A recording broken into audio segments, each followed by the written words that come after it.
Yeah, so discipleship is not an event, but it is a lifestyle.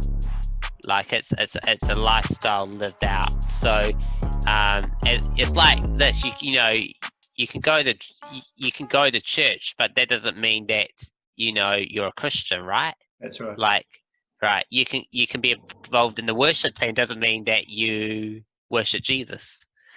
You can whatever, and there's no problem with that. But what I'm saying is that we've got to be people that follow Jesus, and that's what discipleship is. So if I can paint it down or pull it down to a really easy format for people to understand today, and that is, if you're following Jesus, then literally you're called to become a disciple maker. So if you are not, and I look today across the whole church, and I don't see a lot of disciple making going on. Like, it's getting better, but if I'm honest, we're good at becoming groups and bringing people to church and stuff like that. But at the end of the day, how are we discipling these people? Like, I have this motive, and people go, "Oh man, I can't." Have you ever heard this? I can't wait till our church reaches 400 people. Mm, But we can't look after the 10 we've got. that's right. Right. And so we've got to be really mindful of that in our journey, that if we're not looking after the 10 we've got, how are we going to be faithful with the 400? Exactly. Um, So touch yeah. on some of the misconceptions of the church around discipleship. I think, we've got to get out of our heads that, because this is what people say, oh, that person's the pastor, so he gets paid by the church. For an example. And that's one of the worst things ever. I hear that all the time, like all the time. Even I'm passionate about seeing people serve in the local church. And so, as you would know, bro, like, raising up volunteers is like a 24/7 job. It's a lot of work trying to get volunteers to serve in the local church community, right? And I think it's like that anywhere. And they're like, oh no, that's the pastor's job. Or, oh no, Brendan, you're on staff. You can do that. And I'm just like, that is such a wrong mentality to have. Do you know what that is? That's actually a victim mentality, and that is an orphan spirit. It's actually not a kingdom attribute whatsoever. So, and it even comes back to the whole thing of discipleship. These sections about discipleship. Like, we literally think that is the pastor's job, or that's the life group leader's job, or that is the elder's job, or whoever is in place in authority. Or this is the worst one: I haven't got a title, so I'm not good enough to do that. Now, that's a lie from the pit of hell. Where in the scripture does it say that you have to have a title to preach the gospel or to tell people about Jesus? Yes, God puts particular people in offices. We've got the fivefold. We've got different offices in the local church that people who do platform stuff. But this is the problem. People define themselves to the platform that they're on. Oh, I'm not on the platform, so I'm not anointed. That's another bad thing that we need to break off. See that broken off the church. So true. As performance. Oh, they don't notice my gift, and I'm not on the platform. And you ask someone to serve on the ushering team, and they go, "Oh no, you asked them to come up front and like be an MC or pray or preach or share their testimony or whatever, or be on the worship team or so forth. Oh yes, I'll do that. Oh yes, I definitely need to do that." I remember once I asked somebody to help be part of an ushering team and people care team that I run in church, and this person turned to me and said, "All respect to this person, I got to pray about it and see what God tells me." Isn't it like a kind way of saying no? Yeah, a polite way of saying no. Definitely. But a couple of weeks later, someone asked if they could do something on stage. I was like, "Oh yes, I will do that." And I was just like thinking, no judgment to that, but I'm thinking so often we're defining our lives based on performance, and it's a wrong thing. Discipleship, servanthood. And so if you literally can't serve in your local church faithfully, don't expect to have a higher position. And then my question is, when you're trying to seek a position, you're actually not seeking God of yourself. You're trying to raise yourself up to a level that God hasn't called you for, because He knows pride will have its way, and then the downfall will happen. And I don't want that for anyone watching today, or any young person watching today, any young leader that God wants to raise up with significance. Don't let titles and positions get to your head, because as we know, bro, from our own experience in ministry and our own journey, that when that happens, it doesn't do anything to us whatsoever. And I think that's a wrong thing of discipleship that needs to, a lack of discipleship that needs to be dealt with today in the church. I think another one too would be I don't need to tell anyone what I'm going through. Oh. You know, I don't need to tell anyone my problems, or I don't need to submit under anyone's authority. Are you talking specifically about those in leadership positions, or just in general? Oh, in general, just in general, like I don't have to tell them. I don't have to, open my heart up to them. Well, discipleship is relationship, right? It's all about relationship and doing life together. And so I think it's really important that we don't underestimate the power. And I want to speak, if I can speak to this for people right now who literally have got mistrust issues. I totally understand where you're coming from. I've been there in my journey, and it's painful, but thank the Lord, hallelujah, that God has brought me to the other side of that in my own journey. And I can now open up and trust people again. And yes, people do hurt me. And there's still times when people will say stuff and I'll get frustrated and whatever. Ask any close friends of mine that walk with me on a daily or weekly basis, they will tell you that. But the thing is, I have made a decision. I won't camp in that place of offense, because I want to be the greatest follower of Jesus I can. What's greatest? But I want to be the follower of Jesus that He has called me to be. That, like, when I walk through the valley, when I walk through discouragement, when I walk through the trials, when I walk through spiritual frustration or whatever, even in church or whatever it might be, I can stand confident and keep those people into my life. Because the minute and particularly in this season here in New Zealand, we just found out we've got another week on level 4, and that can be very discouraging to a lot of people, and another week. And so I think even that, like, don't isolate yourself from your community. And if you don't have an online community, then reach out to somebody who does have an online community, or to us, and we'll make sure that we get you connected to an online community, because we don't want to see you isolated or alone in this season. I was even working with a guy today in my community who nearly took his life last night.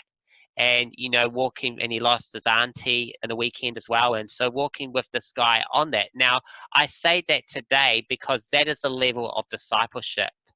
Pastor, don't get too busy trying to build your online programs in the season where you forget about the people that are under your care. Make sure daily you are texting. If you don't have the energy to text people or call people, delegate it to people who do, because people matter. That's Amen. Right. People matter. And so, like the guy who I was talking to on my lunch break today, and stuff like that, and helping them out and all the rest of it, we've got to make sure that we're all doing that, because we don't know what people are going through in their minds at this time. They're not all like us. They're not, they may look at us, bro, and we're doing online stuff and we're preaching the gospel, and they might think we've got it all together, which I would say I definitely don't have it all together all the time. Like last night, I broke down in tears in my room because I thought, I can't do this, and people wouldn't even see that. Just that fact of, God, I just want to be around people. It's 4 weeks. I just want to be around people, and it's okay. But it was a worship song that hit it off. Wow. But it was a good thing, because God was breaking me, and He was bringing me back to a greater place of humility and intimacy with Him. So that's another level of discipleship. Wow. But I think those are just a couple of things that limit people from in the church when it comes to discipleship, that authority thing, and just excuses and saying, oh no, it's the pastor's job, they do it, they're on the payroll or whatever. I think there's different ways how to disciple people, but I think it always comes back down to connect groups. Like if you've got connect groups in your church, that is the greatest form of discipleship. You never build a disciple on gatherings. Gatherings are to build our faith. They're built to encourage us and strengthen us. But you can never disciple someone on a Sunday morning or a Sunday night. Or you can't disciple someone at a youth service on a Friday. Like, that's a place where we come together and we grow and relate, but that can only go so far. So we have to make sure that in our churches, we are having connect groups. Now, if you are watching today this and you don't have it, you don't do that, then can I encourage, because I know I've ministered in churches and they don't have connect groups. Can I encourage you right now? Start one. And if you, that's not what I'm called to do. Well, find someone who is, and build that. Invite people around to your home, not at the moment, but invite people around to your home after all of this craziness is over, and literally start Bible studies in your home. Open up the scriptures, do communion together, build hangouts, build relationships, do all that stuff. It's really important. Like I know even for us in Porirua, after this is over, we've confirmed that we're going to do a potluck dinner with everyone, just to come together and just to, hey guys, welcome home, we're back together again, and to create those environments. That's one level of discipleship. But can I add this thing? There's a difference between social faith and biblical discipleship. What do I mean by that? You can have, let's say, a life group that's a cycling life group, and I love cycling. It's a great sport, good exercise to do. But how am I going to grow in my faith by going cycling? Yeah, I'm growing in relationships, so that's social faith. So we can't confuse social faith with biblical discipleship. They come hand in hand. But if you are wanting to build a connect group in your church, for an example, that is based on growing spiritually and growing in your relationship with God, it can't just happen just on a cycling life group. That is an interest group. That is a social gathering. There's a difference. So you've got to create a platform. So hear my heart here. You've got to create a platform for biblical discipleship to be framed. So if it's not being framed in that setting, and I know every church has a culture, so to speak, of how they operate and do things, but if you're not creating an environment for biblical discipleship, where you're growing in scripture together, you're growing in prayer together, you're growing in healing, some of the great moves of God in the last 2 years, bro, have been in groups. Like, I got to tell you this. Seen more people got saved in groups, what I have on a Sunday, have seen more people healed instantly, like miracles instantly happen just like that in a group than ever in a service. Like, it's been absolutely incredible. Why? Because it's a platform for organic, biblical, early church model discipleship being released. And so when you and I begin to realize, okay, this is what it's about, and maybe even right now, some of you are watching thinking, oh my gosh, I've got to change some of the structures around how we do things, then do that. And out of this conversation, get hold of me on Instagram or Facebook, or email me at brendan@alc.org.nz. I'd love to have a conversation with you of how we can help you, how we can get behind you and empower you forward to resource you well, so that you can become great disciple makers in your community, so to speak. So I hope that answers the question. So good. I think accountability is important.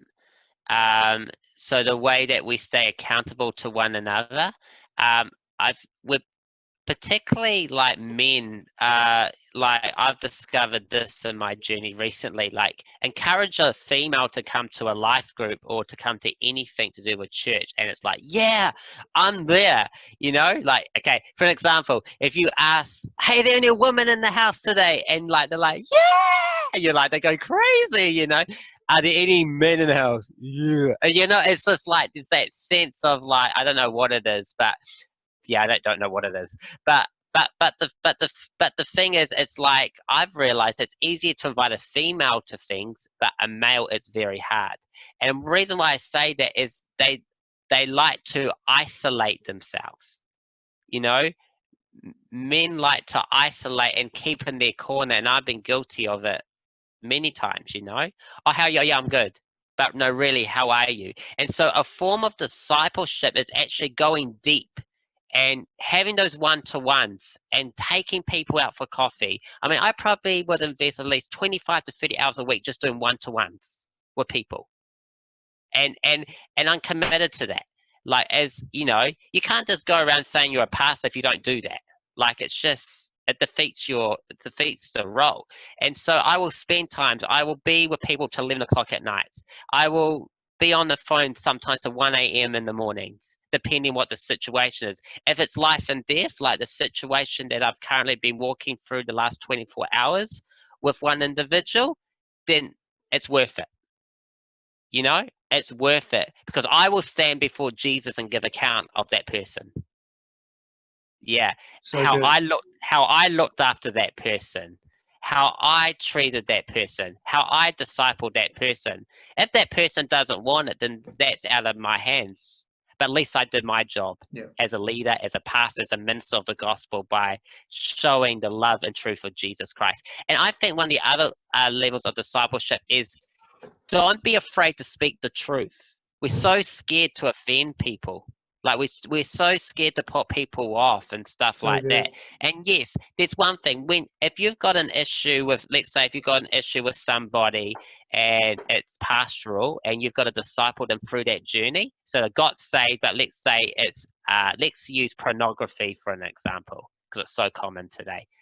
And you've got to beat that. You've got to deal with that person, walk those people through that. Point number one, don't meet with them straight away and go and start talking about the issue. Oh, right. Because that's not the way of coming, the God approach about it. Firstly, get to know their story, sit down with them. So I'm talking about a new Christian here. Sit down with them, get to know about them. Don't just go what you've heard about them, or what you know about their past, or you've seen on Facebook or whatever, because social media can tell everything about your life more than ever. Don't go on that approach, but actually sit down, get to know them. Let them open their hearts, build that relationship with them. Firstly, build that relationship with a person. Build that conversation so they feel comfortable around you to open up, that they feel secure, that they can have a conversation, open up about the real concern, that the deep secrets that's going on in their hearts. Build encouragement into them. Be a motivator. Speak life over them. Encourage them where they're at. And then, so I'm speaking that over this month period. Meet up with them weekly. If you've got a new Christian, they come into your church and they're looking for a place called home, meet up with that person weekly. Have at least 4 or 5 people you meet up with weekly, and they become your flock. They become your group. They become your fold, and begin to speak into their lives. Create hangouts with those 4 people. So they're all new Christians. They're all coming together. And so they come from different backgrounds, but they literally are growing in their faith together. And you're leading that group, and you're running that. I think I've gone all over the place here. And then, like, literally out of that, then confront those issues, but do it in grace. Yeah. Do it in a loving way. Do it in self-control. Don't say, well, I've heard you've done this and all the rest of it. No, just go, hey, I just want to bring up an issue today. And start to, hey, I've noticed this about you. Have you had issues with this in the past? Has this been something that has concerned you? Talk to me about your journey. You sort of said about in your story with me a couple of weeks back, but I just want to help you through this, because I believe in what God has for your life. He's got a call and a destiny over your life. So you're confronting the issue, but you're also speaking destiny over that person as well. So make sure that you're doing it in a way that's not compromising the word of God, but you're actually doing it in a way that will lead them further into the things of God so they can be set free. And then there's things through it, like we have someone in our church who does deliverance ministry. And so hey, we know someone in our church that actually does deliverance ministry. You might have met this person before, on Sundays, but would you be happy if this person sat down with you and broke some stuff off your life and prayed with you through this journey? And yes, we understand there'll be a process, but this person in all confidence, so there's full confidentiality, and I think that's a very important thing. Yeah, real good. Confident. You've got to be very careful. I've been in situations and I've told someone my situation, and then somehow 50 people know about it. So be one way to break trust really quickly, very fast. It is. So please, people, if someone speaks to you in confidence, it means confidence. There's a reason why they say that. And even when we do life groups, when people really open up about something personal, because that takes guts to do that, right? To be bold, to actually say, hey, I'm going through this, I'm going to be open with you, or I'm going to be transparent. Don't take that out of the group and tell everyone else in the church about it. Respect and honor that person. Treat people how you would want to be treated if you were walking through something similar like that. That needs to be broken. That's why discipleship doesn't happen, because there's all this gossip going around in the church and people pulling one another down and, don't go talk to that person because did you hear about their story and did you hear what that person talked about them in life group last week? And it's that's not what it's about. We're there to build and unify one another. And that's why there's been a gap in discipleship. And why people leave churches is because the gossip that goes around, and they start judging them for what they've done rather than who God has created them to be, and not walking with them in God's agape love towards them. So we've got to make sure that if we want discipleship to be strong going out of COVID-19, let's build those trusts and reconciliation in those relationships. And let's become people that speak in confidence and just keep those walls up. It's very important that we do that. I think particularly right now, I think it's really important that we understand the importance of who we're following. Yeah. And how are we demonstrating the person of Jesus we're following to a world around us. So good. And I think let's not be silent in this time. Let's be bold. Let's be courageous. And I want to speak to someone right now who is not in anything or any group, or not letting, the spirit of discipleship be released upon their lives. My encouragement to you today is get involved. Take a risk. The past is not your future. What happens in your past is your past. People have hurt you in your past. There's a mistrust. My encouragement to you today is get involved in some sort of discipleship online, and when things go back to normal, get into community. Build that trust again, because the enemy doesn't want you or I to go forward. He wants us to stay capped in bondage. And so don't be like the Israelites that camped in the wilderness for 40 years when it only meant to be an 11-day trip journey.